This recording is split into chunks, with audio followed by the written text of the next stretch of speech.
Hey esthetician, sorry, I was just adjusting my little stand here. Give me a minute. I had it all perfect.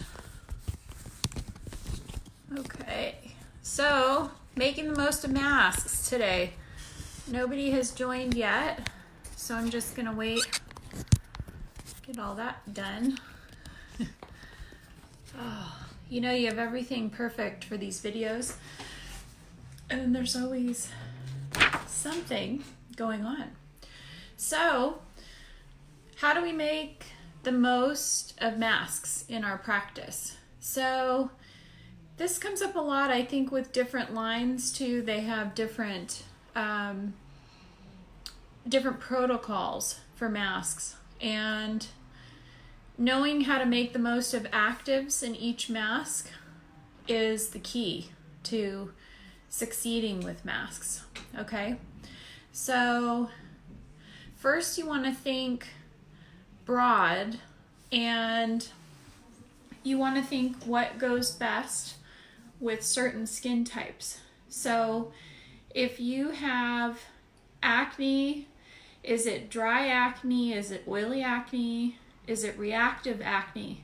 Because sometimes if you go with just whatever the acne protocol is, you're going to not give the client the best mask for their skin. So we'll get a little deeper into that in a minute. So if you have aging skin, another example, is it dry aging skin? Is it reactive aging skin? Or is it oily aging skin? And you're going to shift your mask protocol a little bit depending on what you have going on with their skin. Okay, so there's also something else to think about. We do a lot of professional treatments, and doing professional treatments, what you need to think about is if you're doing exfoliation, so like a peel or microdermabrasion, something that's stripping the skin's barrier or creating little micro wounds in some cases with something like microneedling. Microneedling, we don't do it in California, but there's very few masks that would be compatible. It's almost like a healing salve that you need. So you want to make sure when you're doing add-ons in your facials that you are shifting your mask protocol. So I think we get these protocols with facials where it says aging, acne, you know, and those are a guideline, but we can customize them from there. And that's how we are going to make the most of it. Also, you can cause yourself issues when you're doing something like peeling or microdermabrasion. If you put a mask that's normally made for acne on after that, it could have ingredients that'll actually make the skin react.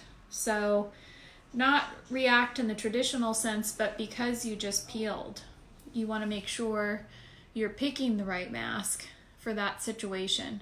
So we'll go over some examples with our products, but some of this knowledge can be applied to the products that you have, okay? And a good practice is to always keep squalane.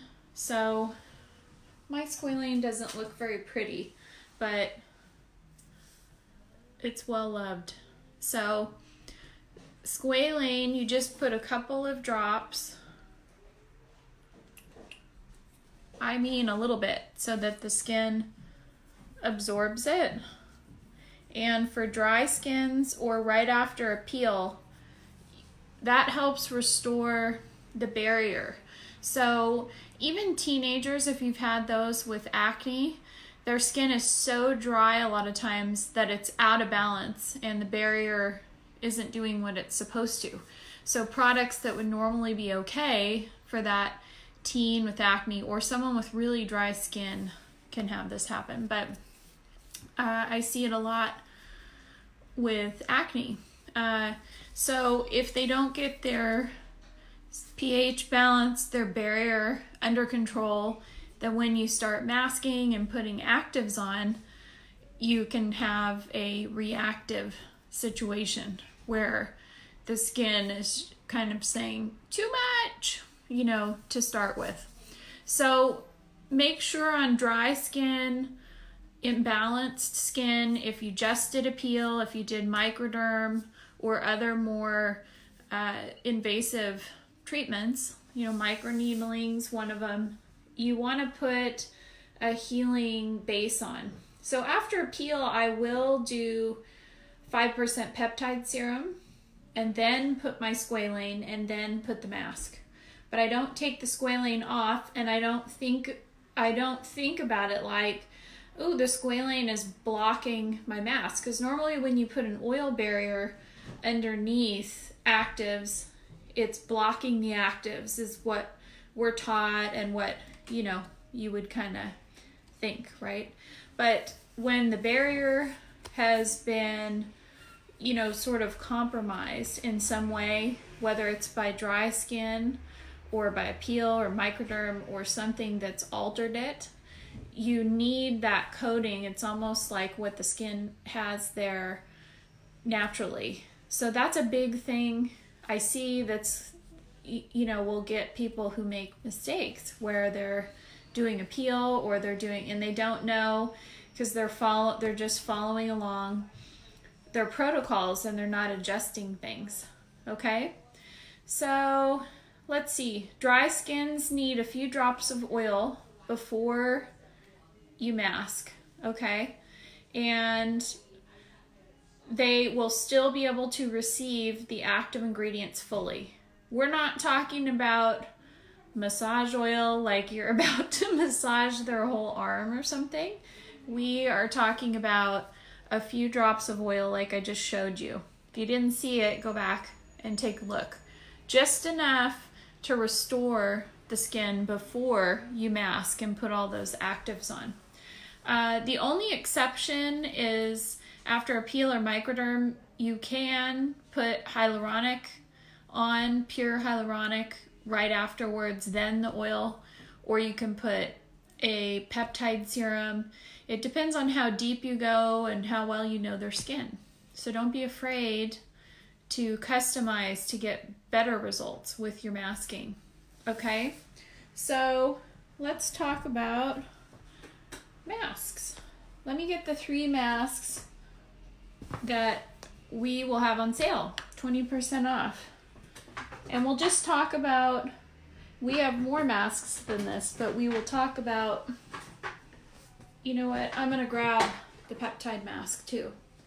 So in our line, these are examples of what you would do with these masks, okay? So we have the Lavender Calm Milk Mask, Hungarian Miracle Mud, and if you do hair removal, you need to mask certain clients, not their face though. The Peptide Repair Mask and the Chocolate Radiance Mask. I really love this one for the holidays and stuff. And somebody who's participated live too will win either a lavender or a chocolate mask. It's a surprise.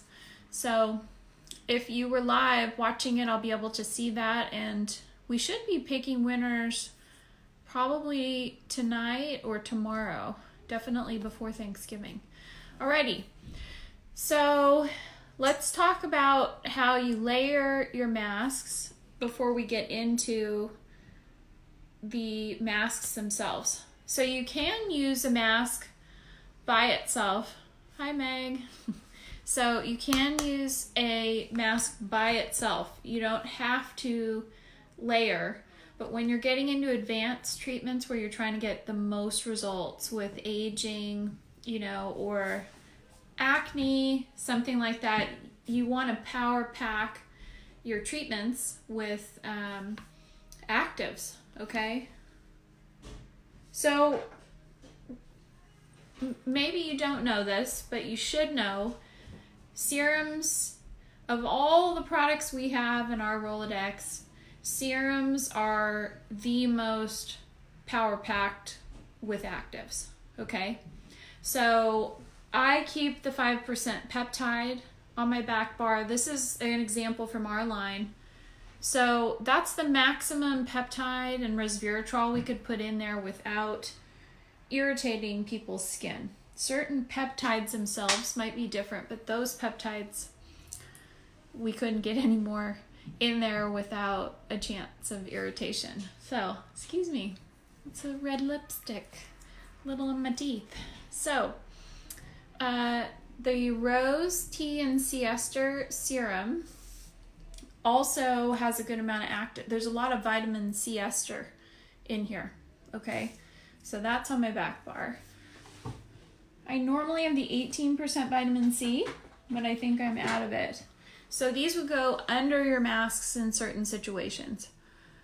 The Ultimate Age Serum has tons of it's like a multivitamin with all the best anti-aging ingredients. And the hyaluronic you definitely want because it's like a rescue serum. If somebody's skin and their barrier are way out of whack, you know, it's the pH, the barrier can get that way from getting really dry. And you want to have hyaluronic and peptide for those people. Most of the time the peptide acts as a rescue serum. So whatever line you have, you need to have a rescue. Okay? So you get the most active ingredients in serums. That's the highest potency.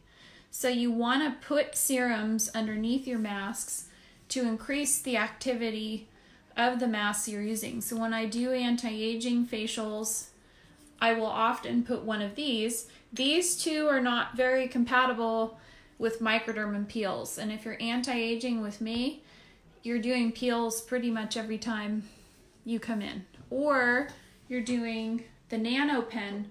The nano pen isn't going to disrupt the skin. It's going to open up pathways to deliver nutrients deeper, but it's not going to disrupt the skin the same way overly dry, peeled, or microdermabrasion, or microneedling, but we don't do that in California.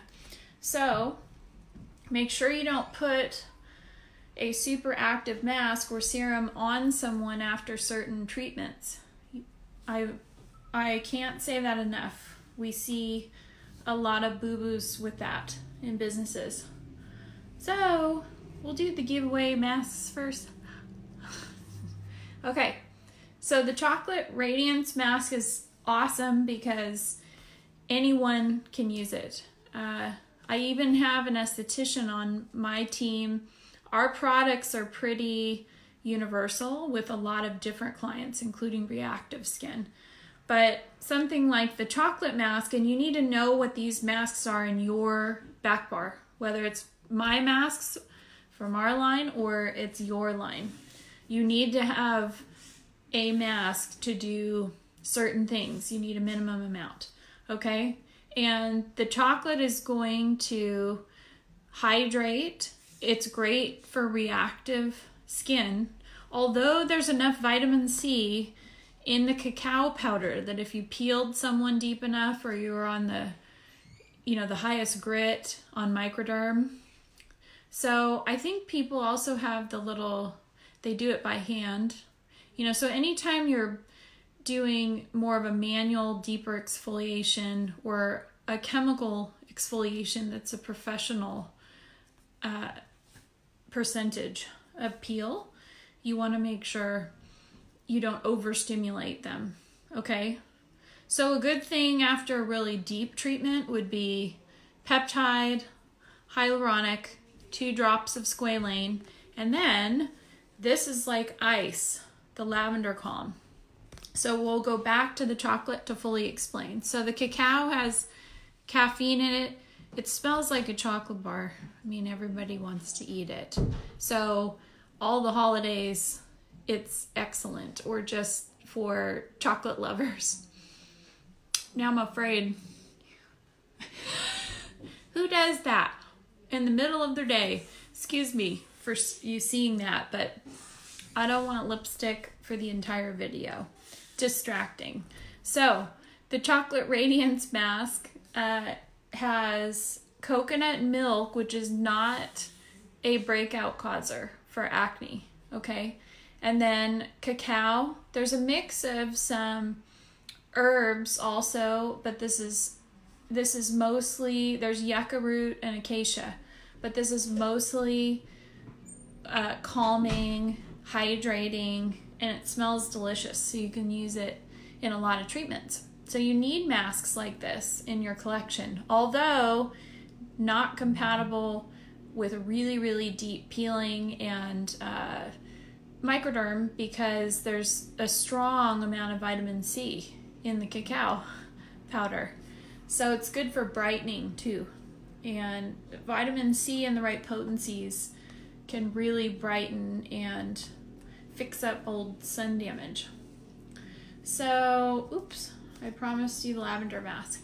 So this mask can also be used in hair removal, but this mask contains a powdered herb lavender, and it has the coconut milk. Coconut milk's also a little bit antibacterial. It has the acacia, the yucca root, so it feels like ice. There's also colloidal oats in here. So those are traditionally used when people have maybe like eczema or psoriasis, that they're trying to calm their skin down, or, you know, even on, what am I trying to think of, poison ivy. So what amazed me when we made this is it's so simple, yet when you put it on, it feels like ice. And then the coconut milk makes the oats non-drying, okay? So let's see. You could put this on top. You need a barrier because of some of the herbs and things, but even after a deep treatment, as long as you had the barrier oil, which you can also do in oxygen. I totally forgot to talk about this. So this is the 10% oxygen and sunflower elixir, and this is just the right amount of oxygen, but the oxygen here, which is O3, so it's like an ozone oxygen, but it performs kind of like a hydrogen peroxide almost on the skin, but not nearly as harsh. So it's very brightening and gets the blood circulating. So if you wanted to do an oxygen facial, you can put this on before you put your mask on instead of the squalane. Okay? So sometimes the oxygen in this form is so strong that if you put it over a serum or something like that, besides hyaluronic, which is pretty bland, you're going to push the actives deeper into the skin. So keep that in mind. You might only need this as your active in your serum. We also have 100% mixtures, which are very strong. So make sure if you're masking with those, which it's better to put that on and then put a nice smelling mask over it, because you can smell the oxygen in these. Okay? So make sure you put that barrier there if you're peeling. And the lavender is going to go pretty much across the board too. So you need these masks that go across the board with a lot of clients. And then you have specialty masks for certain occasions, and you can also build a facial with your layering techniques, okay? And Hungarian mud. I love this mud. I forgot one thing. These are both able to be applied after hair removal, okay? So if you have a reactive lip or a lot of histamine, sometimes Brazilians, especially the mound, you don't mask the labia typically. I hate to say that to those of you who put masks on the labia, but the labia are the genitals part, and there is a gray area there with the FDA. All you need to do is look up waxing genitals. The FDA technically says we aren't allowed to do it. So don't get into masking the actual genitals. So on women, that's the labia. And sorry for all the details here, but I do a lot of Brazilians. And then the men, it's going to be the scrotum, the penis, you know, that's the genitals. So you want to put these masks when you're doing that area alone. You want to put the masks on the mound, kind of on the area where they break out. The mound is where most of the breakout happened. If you had a little on the inner thigh, that's different than putting it in the other area. Extra special education today. So if you do just facial waxing, like brows or lip, this is great. Or you have somebody that gets histamine or they get breakouts, you put this on 5 to 10 minutes. Oh, we didn't go over that. Masks should never dry. Some people are like, what? What do you mean my masks shouldn't dry? I've gotten those mud masks for years and they get dry as a bone and start flaking off. That's misinformation. When you let a mud mask, any mask dry, unless it's the peel off kind, then there's still moisture underneath those masks. They're not dry underneath. If it's not a peel off mask, it's like gel, then you should not let your mask dry. So you wet 2 4x4s, and we have two more masks to go over. I haven't forgotten. We're almost done with our class. It was that fast. I'm full of knowledge. So you're gonna put one here. Don't cover their mouth. That was a little oversight doing it in camera. I'm used to seeing my clients upside down on my table. One goes here. So you wet these, you squeeze them out till they're damp, and then you put one here, one there. It makes it feel more luxurious when you can grab all of it and peel it off. Like the peel off mask, your client doesn't know, even though the peel off mask looks pretty, if you peel this off, it feels interesting for your client. They think it's luxurious. So the lip, if you have like a really fast drying mud mask, Hungarian mud can be that way. I also use these right after I peel them off to get some of the excess mask. The chocolate, the Hungarian mud in our line is going to be messy taking it off, but there's a way to make it not messy. You use water or toner, Jody, to soak the 4x4s. Toner, if it's got witch hazel or something, like a few of our toners though, it's going to dry out too fast. It'll dry faster than water.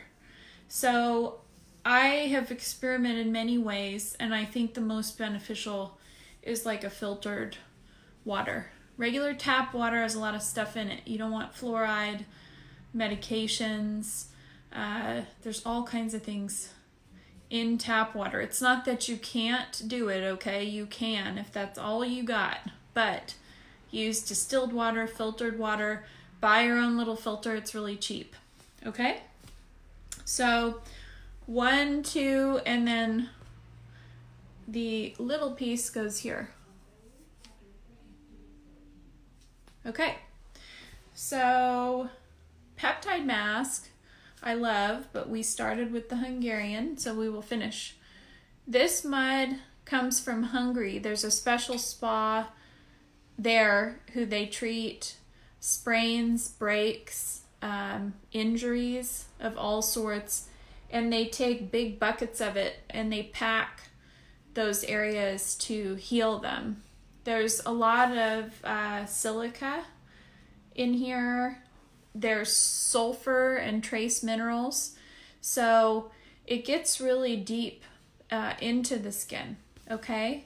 And it's a mud, so it's going to dry fast. So we're going to get into clients using these at home, and then we're going to wrap it up. I started like 3 to 5 minutes late, so we're probably going to go another 3 to 5 minutes or so.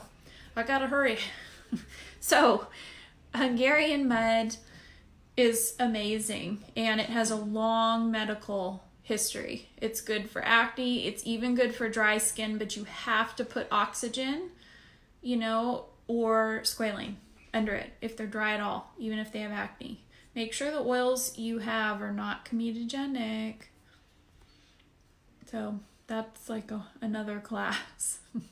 Even sunflower oil can be comedogenic if it's not, linoleic. Oleic goes through a man-made process and gives it a longer shelf life. So even oils that say they're safe, you have to find out their processing methods a lot of times. Okay.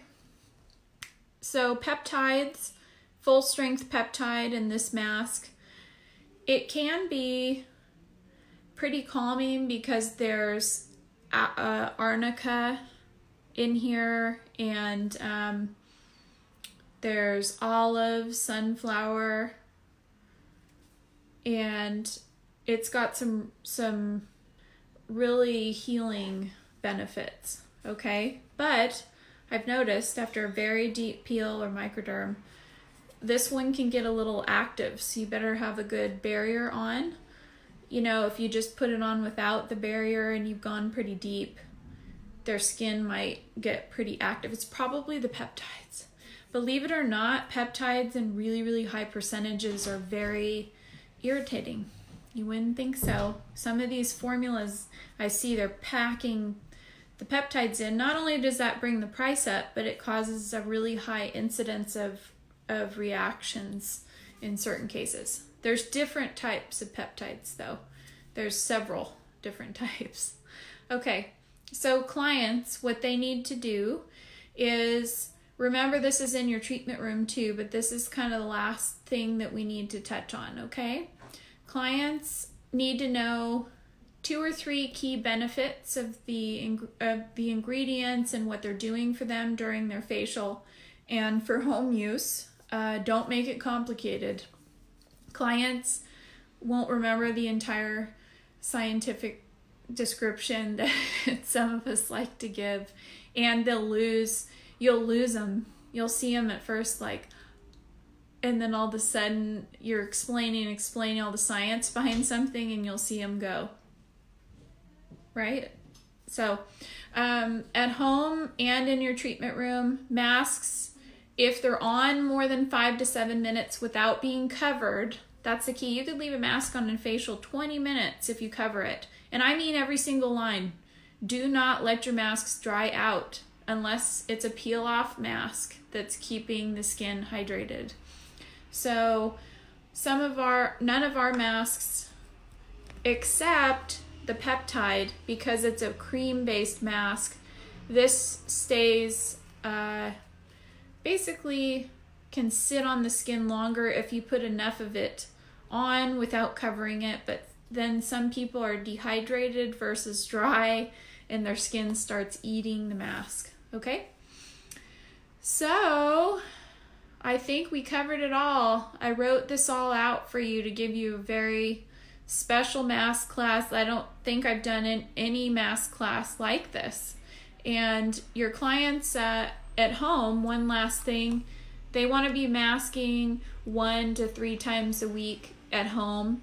And I think masks are underprescribed at home. The only client that doesn't get a mask is the one who's not, I don't want to say they're always not compliant, but it's the client who can't handle complicated situations. So basically they have to have a simple program because they won't use it. Don't ever load people up with products that they won't use. It's a big step for some clients to add a couple things in they don't normally use. A mask is something that might be optional if they are having a hard time just switching from cleansing their face with the soap bar and then putting their body lotion on their face was a post I just did. So if they're switching from something very simple, if you overwhelm them and don't give them time to get used to the level of care, then they're not going to be very loyal, and they are just going to get overwhelmed. So they might shove that product aside and not use it, and then feel like they were maybe even a little bit pressured into getting it, even though you had the best intentions. So that's an important part of your consults. Okay? Make sure they will use the masks. Then you'll have other clients that'll do anything you ask. All right, I love you guys. YouTube, search Jessa Esthetician. This class will be posted on YouTube for viewing as many times as you'd like. It'll also be here in the group, but they get lost in, I don't know, they go into the Facebook world in the group. So in Esthetician Talk, we will be publishing live classes at least twice a week, and I will have a new video of some sort every week on Tuesdays and Wednesdays. Make sure you like and subscribe to YouTube and hit the little bell notification to see when I post something, but it will be up every Tuesday/Wednesday. Okay? And we have lots of holiday extravaganza coming up. Okay, lots of sales and giveaways, so keep watching. If I do a giveaway and I have multiple posts that says comment here, love it, and put your email, you can do that on as many places as you can find that post. So sometimes I'll post it 2 times, sometimes I'll post it 7 times. You know, it'll be on our business page, it'll be in my groups, it's on YouTube on a post. So anywhere you comment, you're entering your name twice, okay? All right, so let's see, who do we have here? I'm going to go through, because I just tried to look up who is live with me now to win the mask, but I'm going to have to go through and see who viewed it live. Okay? Have a great day.